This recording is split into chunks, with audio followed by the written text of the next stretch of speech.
For these guys, I know he's got probably a lot of laps here also. He's local in the area, I think in Charlotte area, so he should just, hit your marks. Don't worry about what's behind you right now. Now, what about the front of the field? Two great battles there. 10 seconds under that now. 9.5, nearly 9 seconds.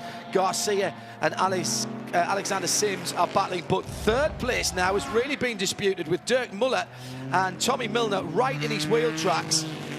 And just a lap or so ago, the 66 car pushing hard. Dirk Muller hitting every curb and wasn't doing his cause too much good, and Tommy Milner is right on him now. This is Ford. It was Ford versus Ferrari earlier on. It's now Ford versus Corvette.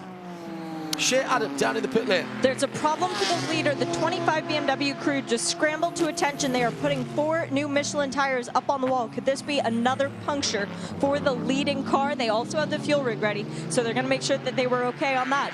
This is it. Meantime, the battle for what at the moment is third position comes down the back straight, right, right again. They're leaning on each other. The outside Michelins of Tommy Milner's car were on the grass for a moment or two, but he's still eased ahead. He feinted one way, then the other. They're side by side into the... Oh, they're both going to go off. They're both going to go off at the top of the hill at the roller coaster. And then the Ford runs into the front of the Corvette for good measure. These were the two that crashed at Lime Rock, remember, and the 25 is in. Bad news for one Corvette, new leader, the other one. But this is great news for Alexander Sims. He's only going to lose a couple of positions. They're still rallycrossing back on the track at turn 14, 15 and 16, and just one tyre, I believe, just one tyre. The left front for the BMW shape. Left front and the slight deranged bodywork on the nose of that 25 BMW. John, it had contact with somebody. Did they put fuel in it as well? They did a splash. That's great, because if you're going to do that, you might as well get him to the end so they can set him on full attack mode. He's only dropped down to 4th position because of the Milner and Mueller thing. Yeah, but he's a long way back. But guess what? And only 11 and a half minutes to go. Guess what? Here we are. There's a replay of that incident. Banging doors there. And number 4, Tommy Milner just lost it, didn't he? Yeah. It's a pretty substantial kink to the left there before you turn right for the roller coaster. It is. Yeah. Owen, and he lost. Here we are on board with the Ford. Yes, we got the Corvette here to the right. He's passed him at that point as they come up to the smaller towards the rise. end of the straight, look at the Ford coming back. Comes back. Top speed, isn't that interesting? Yes, it is. And okay, he gets pushed out wide, doesn't he? Yeah, the Ford Corvette got pushed off wide. I don't think the Ford was really on the racing line there. Wasn't interested in that left-hand apex, He wasn't going left. He wasn't going left. Thank you to the racing driver. Yeah. What are that? Apportioned blame? I mean, both on 10 minutes to go. I'm not going to blame one more than the other for that one. You got 10 minutes to go here. Yeah. I mean, we're getting down to crunch time with checkered flag getting ready to come out here. So good race in there. But the biggest thing, side draft, though. He side drafted back upon him, though. Good point. Very good point. And all of a sudden, Giuseppe Risi's car's back on the podium and just 9/10 of a second away from 2nd place behind Ryan Briscoe. What's happened to Briscoe last time around? He had a relatively slow lap. No, it was just Fizzy being Fizzy again. Oh my goodness, the fairy tale is still on. Extraordinary stuff. Sims goes across the line, now in 4th position. Cruel luck for that 25 BMW of Alexander Sims and Bill Oberlin. Now, guys, we're going to see what Sims has got now. Yes. Got plenty of fuel now. Correct. Good point. Slightly deranged bonnet on the right front of that car. It's just popping up a little bit as the car picks up speed. Now, we didn't see flailing rubber on that car, so I didn't think there was any damage. Oh, he's throwing that car around. But there is just a little bit of a panel gap between the headlight on the right-hand side of that BMW and the bonnet itself. He's got a Porsche ahead of him, and I think that must be that must be Patrick Pile that he's got in front of him in the 911. It is indeed. Shea Adam has been asking the tough question down in the pit lane with 9.5 minutes to go and gives us this Continental Tire update. A stern nod from Doug Feehan lets me know that the 3 Corvette is good on fuel. Yeah. 17. That was the two Corvettes are the last cars to come Correct. on to pit lane at that final stop with 52 minutes to go. That's absolutely no problem at all. It's been a great strategy once again from that team and perfect execution from the drivers. No mistakes, at least from number 3 car. Listen carefully, because Doug Feehan will tell you this afterward. Listen. That's people shooting themselves in the foot. And the right Corvette as well, the Corvette that's leading the Drivers' Championship, is once again gifted the position. Now, again, Doug, Danny Binks, the rest of the team executed perfectly today. And Jan Magnussen and Antonio Garcia put themselves in a position. They might have expected 4th position today, maybe 3rd. They're going to get substantially better than that with a 17-second lead. Who's going to be second? Who's going to be second here? Giancarlo Fisichella, having been eased off the road or fallen off the road at turn 3. He's right in behind Ryan Briscoe, whose pace has dropped off a little bit. I say that, and he's picked it back up again. That's the 67 car. Milner and Mueller are 17 seconds apart, so hopefully that won't end up in handbags and they won't have to go to the podium. Oh dear me, what a finish. And Jens Klingmann now half a second behind the Lamborghini. Been nose to tail now for the last 8-10 laps. More than that. He's got some lap traffic in front of him. The Lexus, which is strong down the straightaway, they'll know the Lamborghini is also, but we'll see how easy this is going to be. Lamborghini coming up to put a lap on the Lexus, which pulls over to driver's right. That's really, really gentlemanly driving. I think that was Sage Karam, wasn't it? Yeah, that is actually really good. He's done really well there. Just didn't get involved at all. Redeemed himself there, hasn't he? Well, that's the battle for the lead in GTD going by him. But, you know, 2 things there. First of all, the teams had to tell him that. He's seen the blue flag, obviously, but the team will have said, when you see the blue flag, that's the battle for the lead. Well, and someday it's going to come back in his favor also. And we remember that as drivers. Corey Lewis and Klingmann will remember that. And, you know, if he's behind them battling for the lead, that they'll do the same thing for him. I mean, we all want to win, but when you're laps down like they are, you know, you need to do the right thing and let the battle. There's a couple of laps down that car now as a result of the penalty primarily early on. Do you know what I was saying about the BMW number 25, Alexander Sims, just having a bit of a panel gap over the right headlight? Now, I know it's not the same type of BMW, but the Klingmann car's got exactly the same. And the right-hand side of the hood, the bonnet, is just flapping down the front straight and around the right-hand side of the bonnet is just flapping down the front straight and around the faster parts of the circuit. Just noticed that. Oh, Corey Lewis is really leaning on that Lambo. Good for you. And after making that pit stop, Alexander Sims is making no ground whatsoever on the cars in front of him. In fact, he's losing ground to the 2nd and 3rd place cars. That's interesting, isn't it? It is, rather. Tommy Milner in 5th position. That 4 Corvette hasn't really featured when Tommy Milner got back into it after the pit stops. He obviously had that. Well, he pulled sorry, away no, I'd tell a complete. That's a complete lie, because he's had the ding with Muller. That's what's pushed him back. Yeah, my apologies. And they were battling at the sharp end of the field. Fisichella now right with Ryan Briscoe. Where's the 48 car? In the pit lane. Shea Adam, they were struggling. We thought they might be struggling on fuel. Struggling too much? Nope. Left rear again. Oh, that was interesting. Where was it that it Watkins Glen. Yeah, that it was Madison Snow was getting it, and this time time after time, it's Brian this time. Yeah. Curious. Yeah. Well, that is a good result for them, disappearing. And guess what? See, there's another championship leader. We're talking about the championship leader in GTLM going to the head of the field. Alessandro Balzan, 4th position. 4th position. Yeah.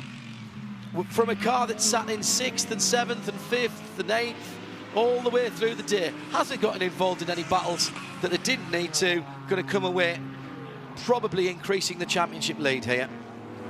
Yep, let everybody else make mistakes today, and they're there at the end. I told you, quiet. They were quiet where they're moving up through the field here. Now they're sitting in 4th. Yeah, brilliant stuff, brilliant stuff. And the battle for the lead is on in that category. Going up the hill now, through the snake. Yes. Corey Lewis, a lot of people tweeting at IMSA Radio saying, you know, why was Corey Lewis not put in the middle stint? Well, you're going to see if that is paid off. Don't forget, we're coming after the checkered flag with Michelin post-race tech. Let's have your questions, observations, points arising from any of the racing this weekend here at VIR. At IMSA Radio, hashtag Michelin PRT, and your Spirit of the Race nominations as well, please. And that will be VIR SOTR. So VIR, Spirit of the Race, hashtag VIR SOTR, again to at IMSA Radio, please. And, well, I'm going to say Risi Competizione for one. And Fissy fighting back. He's dropped back to 1.2 seconds, but they're still going to be on the podium by the look of it. I'll also put in there the 33 car, having lost one of their drivers earlier in the week because of the hurricane. Then having to head home. Still looking like a podium there. Don't have to vote for any of those. Jeremy, Spirit of the Race, what do you reckon? Yeah, no, I don't disagree with either of those two, certainly. And Change Racing, they've worked awfully hard. Yeah. They've had all sorts of bad luck. They've had 2 poles in a row, and it's been an absolutely exemplary performance by both of these two drivers all weekend long. And with inside 3 minutes to go now, where's the race leader? Are we going to get 1 lap or 2? Probably race leader 2. coming through to complete a lap now. Just 9.12 in and out. Jimmy Bruni just with a splash of fuel. Yeah, they were the first cars in, the Porsches. Yeah, and they've not been on the pace today. Struggle with fuel consumption as well, just to compound the misery. Ryan Briscoe, as the leader goes across the line. So it'll be 2 more laps. Ryan Briscoe, yellow card, if you will, blocking on Giancarlo Fisichella, who's dropped back 1.2 seconds. Race control. He was close enough. Well, he was for a while, but he's dropped back a little bit now. So, Giancarlo Fisichella wanting to try and put a bit more. Well, he's back there now in turn 1. So Ryan Briscoe has been warned for blocking. The team will have been told. The team will have got on the radio. He will have said when he heard that to the team, what are they talking about? It wasn't me, I never did it. Yeah, they're closing in on the 63 here, so another Ferrari. Oh my goodness. And that's the championship leading car in GT Daytona, 4th position in the class. And Ryan wanting to be by. Giancarlo flashing his lights as well. Maybe 1 more lap from Giancarlo to get back into 2nd place. Went round the inside, going in through turn 9 to turn 10. Balzan gave him room. That was really, really impressive by both of the Ferrari drivers. I'm not sure I've seen 2 cars go side by side there before. Yeah, you can only do that if the other driver really lifts off the gas there, and that's what Balzan probably did there to give the 62 car the inside. Well, Corey Lewis still holds on to the lead in GTD by 3/4 of a second, and Klingman's not had that opportunity to get in. Corvette are on the wall. There'll be 1 more lap for that car. White flag. So 1 more lap for Tonio Garcia. He's just gone through Shea Adam. They look like they're expecting a pit stop, though. The number 4 crew is on the wall holding 1 single Michelin. Oh, you're kidding me. Nope, I wish I was. Oh, what a day. We've seen that movie as well before, haven't we? Yes, we have. Isn't this where we came in, as they say? Hashtags for the Spirit Where's this of... battle for 2nd, though? We're pretty close, so they went past us to begin their final lap. Well, Corey Lewis, I think, is done just about enough. Oh, he's behind a Corvette, which is moving slowly. It's the number 4 car. Can't believe it. Tommy Milner going slowly, and here comes the battle for the lead in towards their last lap. Corey Lewis goes immediately to driver's right to defend, and the slippery Lamborghini just about holds on going into turn 1, but his 3/4 of a second has disappeared, and it was 0.181 of a second across the line. Now down into turn 1, the horseshoe. This is an extraordinary turn of events. Corey Lewis, I thought, had done enough But Tommy Milner limping back to the pits. Left front puncture for Milner, unwittingly getting involved in the GTD battle. No, I'm not calling any issue there from Tommy, not his fault at all. He was just trying to get back to the pits. These are the breaks in racing. There's a battle for second as well. Fisichella right up behind Briscoe. Half a second as they went across the line, not even that now. They're coming down to the end of the lap. Antonio Garcia will increase his and Jan Magnussen's lead in the Drivers' Championship. It's another victory for Corvette that they weren't expecting. Brilliant stuff from them. And a car that is unmarked. It will be Briscoe in second, and Fisichella on the return to the championship of Racing Competizione, a first place given away, taken away,